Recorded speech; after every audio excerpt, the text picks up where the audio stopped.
Olá, aqui é Evandro Ferreira, eu sou cristão e sou psicólogo e hoje eu gostaria de falar sobre o tema Setembro Amarelo.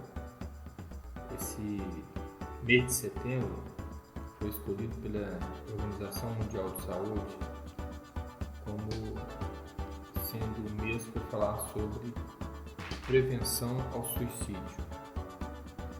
E o que é suicídio? A definição de suicídio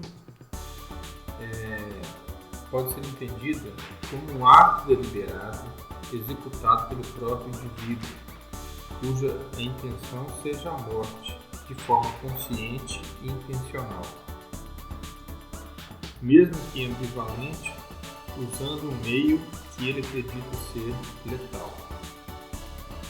O suicídio é um fenômeno presente ao longo de toda a história da humanidade, em todas as culturas.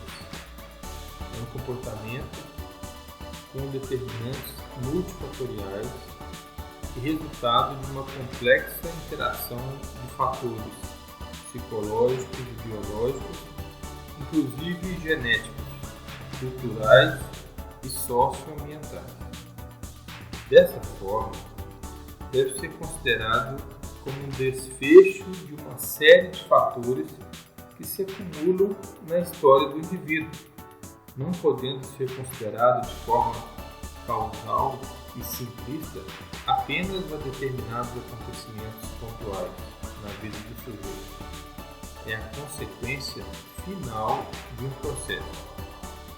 Os suicidas estão passando quase invariavelmente por uma doença mental que altera de forma radical a sua percepção da realidade e interfere em seu livre arbítrio. O tratamento eficaz da doença mental é o pilar mais importante na prevenção ao suicídio. Após o tratamento da doença mental, o desejo de se matar desaparece. O risco de suicídio pode ser eficazmente tratado e, após isso, a pessoa não estará mais em risco. A maioria dos suicidas fala ou dá sinais sobre suas ideias de morte. Boa parte dos suicidas expressou em dias ou semanas anteriores, frequentemente aos profissionais de saúde, seu desejo de se matar. Se alguém pensava em suicidar-se e de repente parece tranquilo, aliviado, não significa que o problema já passou. Uma pessoa que decidiu suicidar-se pode sentir-se melhor, entre aspas, ou sentir-se aliviado simplesmente por ter tomado a decisão de se matar. Um dos períodos mais perigosos é quando se está melhorando da crise que motivou a tentativa ou quando a pessoa ainda está no hospital, na sequência de uma tentativa. A semana que se segue à alta do hospital é um período durante o qual a pessoa está particularmente fragilizada. Como um preditor do comportamento futuro é o comportamento passado. A pessoa suicida muitas vezes continua em alto risco. Falar sobre o suicídio não aumenta o risco, muito pelo contrário. Falar com alguém sobre o assunto pode aliviar a angústia e a tensão que esses pensamentos trazem. A mídia tem a obrigação social de tratar desse importante assunto de saúde pública.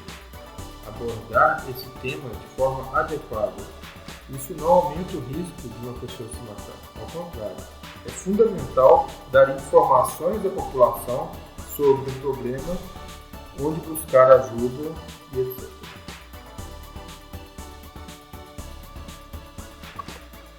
Destacam-se outros fatores de risco. A desesperança, desespero, desamparo e impulsividade. Sentimentos de desesperança, desamparo, desespero são fortemente associados ao suicídio. É preciso estar atento pois a desesperança pode persistir mesmo após a remissão de outros sintomas depressivos. Impulsividade, principalmente entre jovens e adolescentes, figura como importante fator de risco. A combinação de impulsividade, desesperança e abuso de substâncias pode ser particularmente letal. Questão da idade. O suicídio em jovens aumentou muito em todo o mundo nas últimas décadas e também no Brasil, representando a terceira principal causa de morte nessa faixa etária no país. Os comportamentos suicidas entre jovens e adolescentes envolvem motivações complexas, incluindo humor depressivo, abuso de substâncias, problemas emocionais, familiares e sociais, história familiar, de transtorno psiquiátrico, rejeição familiar, negligência, além de abuso físico e sexual na infância. O suicídio também é elevado entre os idosos, devido a fatores como perda de parentes, sobretudo do cônjuge, solidão, existência de enfermidades degenerativas, dolorosas, sensação de estar dando muito trabalho à família e ser um peso morto para os outros. A questão do gênero. Os óbitos por suicídio são em torno de 3 vezes maiores entre os homens do que as mulheres. Inversamente, as tentativas de suicídio são em média 3 vezes mais frequentes entre as mulheres. Papéis masculinos tendem a estar associados a maiores níveis de força, independência e comportamentos de risco. Principais fatores de risco associados ao comportamento suicida: doenças mentais como depressão, transtorno bipolar, transtornos mentais relacionados ao uso de álcool e outras substâncias, transtorno de personalidade, esquizofrenia, aumento do risco com associação de doenças mentais. Paciente bipolar que também seja dependente de álcool terá risco maior do que se ele não tiver essa dependência. Aspectos psicológicos: perdas recentes, pouca resiliência, personalidade impulsiva, agressiva ou de humor instável, ter sofrido abuso físico ou sexual na infância, desesperança, desespero e desamparo. Questões sociais, aspectos sociais.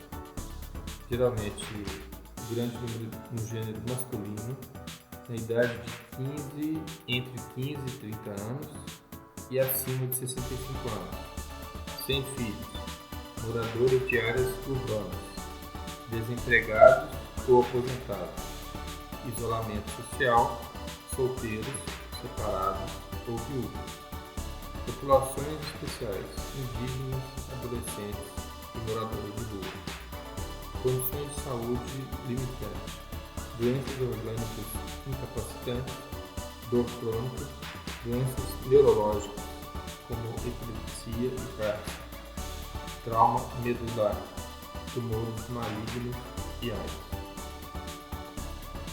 Fatores protetivos.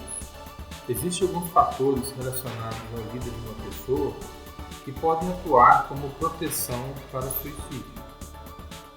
Ausência de doença mental, autoestima elevada, bom suporte familiar, capacidade de adaptação positiva, capacidade de resolução de problemas, estar empregado, realização de pré-natal, laços sociais bem estabelecidos com amigos e familiares, relação terapêutica positiva, frequência a atividades religiosas, ter sentido existencial, senso de responsabilidade com a família, ter crianças em casa.